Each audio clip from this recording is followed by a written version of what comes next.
Hi, welcome to my kitchen. I'm Mimi Kirk. I was voted the sexiest vegetarian over 50, and I'm 72.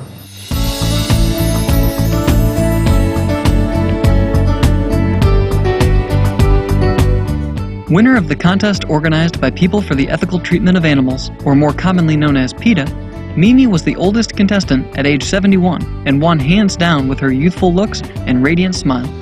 Mimi shows that there is nothing more appealing than a person who exudes compassion and respect for oneself as well as other beings.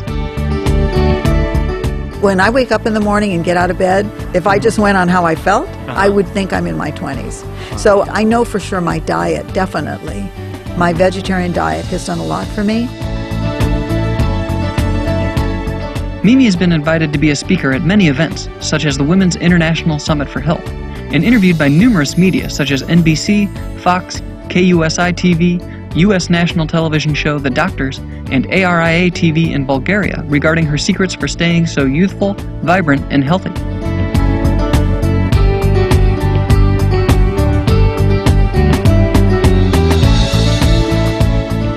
Every day I get tons of email and people tell me I've inspired them to change their diet. Hundreds and hundreds and hundreds, every week. Today on Vegetarianism, the Noble Way of Living, we join Miss Mimi Kirk for the first of a two-part special to learn how to make another exquisite raw vegan dish that might possibly have you staying young and healthy forever. And I'm going to show you how to make a fantastic raw lasagna today. No animals were harmed in the making of this lasagna, and no oven was turned on, which I'm thrilled because it's really hot here today. So first I'm going to show you what ingredients I use. We have a nut cheese. I'm going to make one with cashews. This one's made with macadamia nuts. It's got probiotics in it. It's a fantastic cheese. It could be used for many things, but it's going to be one of the layers of our zucchini. We have a fantastic red sauce that I love. This is my Italian pasta sauce. I make it with these beautiful heirloom tomatoes and some sun-dried tomatoes that have been soaked, and a lot of herbs in here, and a little spice if you like a little pepperoncini. We have a beautiful pesto. It's made with walnuts and pine nuts, and it's just fantastic. That goes on another layer. So this is going to be a 3 or 4 layer lasagna. We'll have to see how it stacks up on our plate. A few other things I like to add on the layers are capers. These are not raw, but I think they're pretty good and they give a great flavor to the lasagna. And some raw olives. And I've chopped up a few in here. These are raw and they're really delicious. They have a very good flavor. I also make this beautiful Parmesan cheese. It's made with cashew nuts, salt, and garlic, and it tastes just like Parmesan cheese. You can use it on anything. And then I have some marinated mushrooms. I like to use portobello. We're going to just do a little of those on the layer. They're marinated with a little tamari or a little namashoyu. And then to top it all off, these are heirloom tomatoes. They happen to be from my garden. And they have just a little garlic and oil and basil in here. This is the star of the show, the zucchini. And I'm going to show you how to slice the zucchini, and we're going to just put a little salt on it. I have some strips already made up. Let me show you how beautiful. Look at that. I peel my zucchini. You can leave the greens on, but I peel it because when it's finished, it kind of looks more like lasagna noodles. So I have some in here with a little salt on it, but I want to show you how to use the mandolin. And this is a really handy tool. And they're very sharp, so you have to be very careful with them. And you can adjust. I have this at just the way I like this slice. I usually do the first slice, a couple slices, like this. And then I'm going to peel the rest of this, just a few peels on this to take that off. I'm going to show you how beautiful these slices are and how delicious they are. You can use this mandolin for a lot of things. You can use sweet potatoes or slice all kinds of things on it. And I don't want to keep my hand here the whole time, so I'm going to put this holder on here. It's got little teeth in it, and you just push down, and then you can just run this through here. Look at those slices coming out. Look at this. Beautiful. It looks like noodles. It looks just like lasagna noodles. No gluten, healthy for you, all the vitamins in it. Add this to my bowl right here. It's been salted. And just turn it a little bit. I just like to salt it. You can leave these even overnight and then kind of dry them off in the morning because the salt releases a lot of the liquid in here. Okay. So the next thing I'm going to do, I'm going to start showing you how to make the cheese, because the cheese can be done quickly or it could go overnight. You're going to learn a couple really interesting things today. I think this is one of the most fascinating things. This is Irish moss. It comes dried. It's a seaweed. And it's actually used for desserts, for making, it makes like a gelatinous, like a jello when you soak it in water and then put it in your blender with water. And it comes out to be a gel like this right in here. It's a jelly-like consistency. It kind of helps hold things together. And you can make a thick one by using less water, or you can make it a little, depends on the kind of cheese you want to make. This cheese here I always like a little firmer. You can find it online, you can buy it at different places, but it's a wonderful thing to have in the house. And once you make it into a gelatin, it'll last a few weeks in your refrigerator. Now I'm going to show you what I've done. I've soaked a cup of cashews. For the lasagna, if you want to make a larger cheese, you can do 2 cups, but I'm just going to do a cup today. And I think it's important to put it in your high-speed blender. You don't have to use as much water. So we have that. We have a squeeze of lemon, probably about a tablespoon.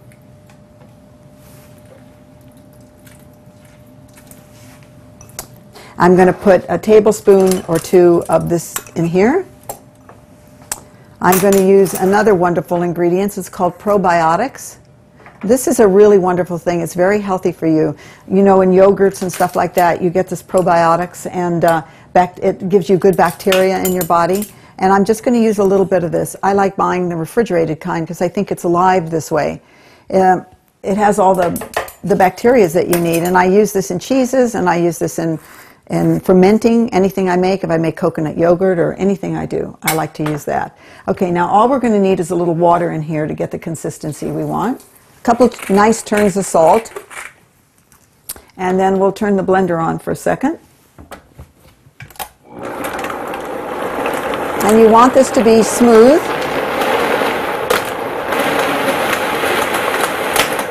Okay, you're going to do that until it runs really nice and smooth, and you're going to get this kind of a little bit runnier consistency than you see here.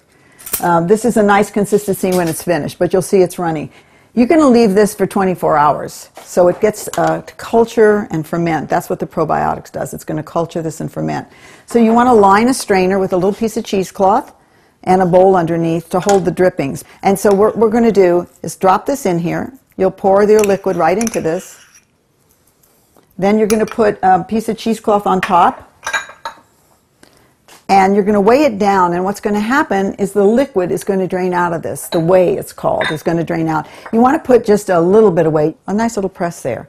Leave it 24 hours just on your kitchen counter so it's warm, and after that you can refrigerate it, and that makes that beautiful cheese. The next layer is going to be a pesto. It's one of my favorite things to make, and I actually use it for quite a few things, this pesto. Here we go. A little garlic. This is going to go in your food processor. This is 1 clove of garlic. You can use a little more if you like it garlicky. And then in here I have half a cup of nuts. I have 2 kinds of nuts. I'm using walnuts and I'm using pine nuts. And you can use all of one kind, or you can mix it like I do. So I'm going to put that in. And this salt I'm using, by the way, is pink Himalayan salt. It's the only thing I use, either this or Celtic sea salt. This is my favorite salt in the kitchen. And, you know, anytime I serve this lasagna dish, nobody believes it's a raw dish. They just love it. It's okay, so we want to crush that up a little bit. Then we're going to add 2 cups of basil. I picked this morning from the garden. And you just want to break them off the stems. Okay, so now we're going to make this pesto. And while you're doing that, you can add 2-3 tablespoons of olive oil. I just kind of look to see when it looks the right texture. That looks pretty good to me. There you go. That looks great. You can always add a little more olive oil to it, or a little more salt, whatever you need. You can have pesto in the refrigerator, which you can use for a lot of things. I stuff mushrooms with them and all kinds of great things. So here's our little wonderful pesto right here. Now, I don't have to clean this out because I'm going to make a red sauce, a red pasta sauce. And who doesn't like a little pesto in there, a little basil in there? First thing I'm going to do is put in these sun-dried tomatoes. They are soaked for about 20 minutes depending. You know, it's really hard to tell about these tomatoes, but you do want them soft. You can see this is very pliable. So you want to keep it on the soft side. And I like to put these in first. And the reason why is because they chop up better that way. Give that a little whirl. And here are these beautiful tomatoes. There's nothing like an heirloom tomato to me. Look at this. This is the purple one. I just think they are so beautiful. This is what it looks like. They're just a beautiful thing. That was 2 cups of the sun-dried tomato, and now I'm putting in 2 cups of fresh chopped tomato. Also, I have 2 dates here with the pits taken out. These are medjool dates, and I love these. Just a little sweet with this is really good. Garlic, of course. What is an Italian dish without some garlic? That's a clove in there. You can use 2 if they're small. Now, here are my herbs. I have rosemary from the garden, I have some thyme from the garden, I have some sage from the garden, and some marjoram from the garden. And you can use fresh if you like, or you can use packaged herbs. There's some good ones out on the market that are organic, I think are very nice. And I'm just going to sprinkle some in here. Everything's to your taste, by the way.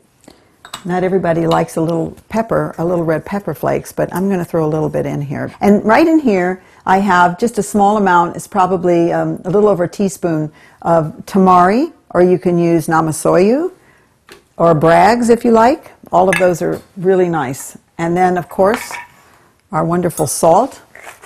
Let's put some of that in. You want to salt usually after if you don't know the tomatoes, because sometimes they are very salty, the dried ones. And a little pepper. And now I'm going to just kind of chunk this up a little bit.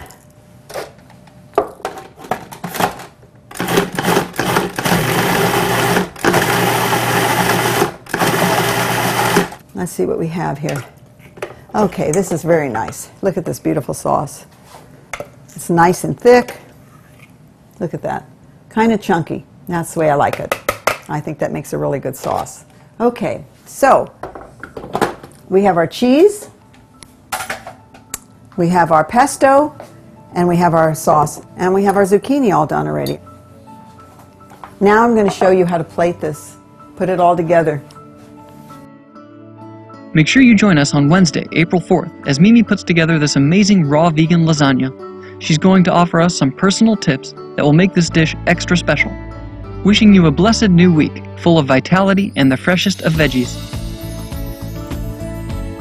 Visit the fantastic and forever young Miss Mimi Kirk online at youngonrawfood.com or search Mimi Kirk on Facebook.com.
For more details, please visit www.suprememastertv.com/VEG.